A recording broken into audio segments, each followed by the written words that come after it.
It was all on top of my shoulders.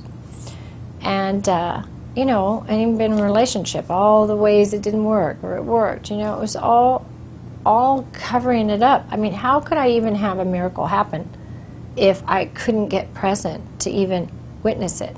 So having to go do this, do that. I mean, you know, to-do lists, all that stuff. And so it was really interesting because I thought, wow, okay, I've been in Kauai back and forth because I went to the United Nations Women in New York, then I'd go back to Kauai and I'd go speak at places. But I thought, well, can I take my center with me everywhere I go? Can I always be in my peace, in who I am, everywhere I go? And I can.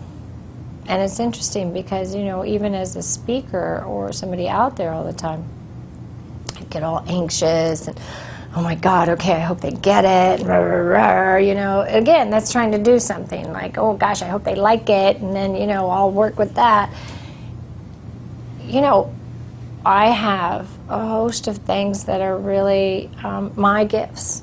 And I'm not better than or less than anyone, nor is anyone else. We're all equally, you know, if you want to call it stars, we all have our equal place, and all are beneficial. And so for me, work wasn't my life anymore. It's not the be-all, end-all of my life. My life's really about experiencing the beauty and reflecting that back. And that's really simple. And then my work part comes from that, you know, and it's been a big relief. And I think of my story, it's just about, you know, you don't have to go away to Kauai and learn to fish and hunt and do all these wild adventures, but I like adventure. For me, life's flow and adventure. So I like being able to be a witness to see what wants to come. And that's why out of the blue experiences happen to me all the time, you know. And I so love the fact that I'm so strong in who I am that that just because somebody comes to me and they have a lot of, you know, connections and power, you know, the old me would have been, oh my God, okay, how can we work together? Gosh, will you work with me? You know, whoa. And now I'm like, I don't know if I want to work with you yet. You know, not like they have to prove themselves, but are you somebody with the same value set that if I'm going to take these precious moments of my life, and am I going to spend these precious moments with you? Because I have given away so many precious moments, and I can't get them back. And I'm not sad about that, but, you know, I was just unaware. Unaware because this is how the system works, you know. The system works to keep you so busy that you don't get that. And I don't want to be 90 and get that, you know. Thank God I'm 50 and get that. That I would just operate on a very particular level now, and every single moment counts, and it's all life force. And life force for me is more valuable than all the gold on the planet. And I value and respect someone else's as well as my own. And there's no wasting it. There's just a value and appreciation to it. And where I've come to now is, you know, reevaluating, okay, what matters to me? And what matters to me is honoring my truth, whatever that is. Discovering it. I didn't even know I had a truth. Who knew? Discovering it and honoring it enough to speak it, and not ask for permission to speak. Be able to speak, you know, this is what I want, or take a step back and say, well, that sounds really interesting, but I need to be with it for a bit, instead of just jumping in, taking on somebody's project, taking on somebody's life. You know, maybe it's not my path, and maybe I have to slow down. I have to slow down and speed up. Maybe it doesn't have to be so complex, which it doesn't. Maybe it's just about what are the few simple things that really matter to me, and And so I've just discovered one can have a very successful life, and it doesn't really matter what circumstance is coming my way. I think that's a huge goal, to know that I have discovered how whatever circumstance comes my way, it does not dominate or own me. Not at all. You can't take that happy away. And the last thing I'll share is that when I came back to Santa Monica, and it was so funny, everybody's racing around on the freeways, and you know, I was on PCH and I stopped by, and there was a full moon and the beach and the ocean was so beautiful, and I had some snacks in the car.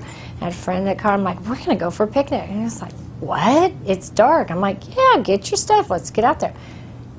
And we're sitting there, and it's beautiful, it's full moon, beach, all that, and I'm like, I'm going swimming, and I ran, and my girlfriend was like, are you insane? It's like 40-degree water, right? Because it's still, I'm like, you got to connect.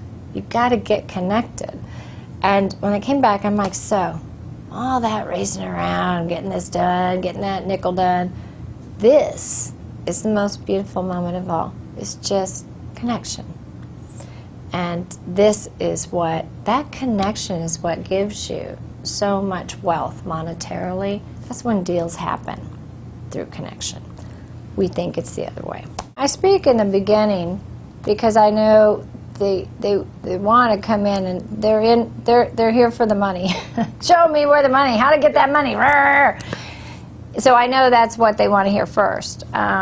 You know, always what I'm delivering energetically is far more interesting than what I'm saying, actually. You know, and it's not woo-woo, it's just what. So I just use the words to just, you know, entertain them while I hit something very direct in their heart and open them up. There's no mistake that someone can speak and you will get a particular vibration, and someone else will speak and it will hit you in a different way. There's something about the intentionality behind what somebody's bringing forth and delivering. So I know, even if I just stood up in front of a room and didn't say anything, something's going to happen, because there's something happening over here that I'm intentional about. And you know, I didn't grow up immune to hurt, because it hurt me deeply what people did to me, and I had no power over it. I had no power to change it. I was at the effect of, you can't get molested when you're 5 to 9 and you have nowhere else to go. You know, that you know, it hurts. It hurts in a variety of ways, because it impacts you for a long term. But I guess I'm a fighter. Didn't even know. It's funny, right? I didn't experience self-esteem or self-love, but I was still fighting for me. Something somewhere was fighting for me, and something out there was bringing people in who would give me a leg up. And but I did learn humility, and I learned gratitude. Some things that have phenomenally saved me is humility and gratitude, and some good manners. You know, good manners, common sense, or good sense and common manners. I could teach a class on that all day long. That would save everybody. But I learned that it's really not how I fail others, it's where do I fail myself. And those are the ways in which they impact me the most. Where is it I have too high of expectations of myself? Where is it that I, you know, put somebody else's what they expect over what I do? And so I learned this is a me with me thing. This is a camera with camera game. And who am I being when no one's looking? You know, it's not out there. No, who am I being when no one's looking? And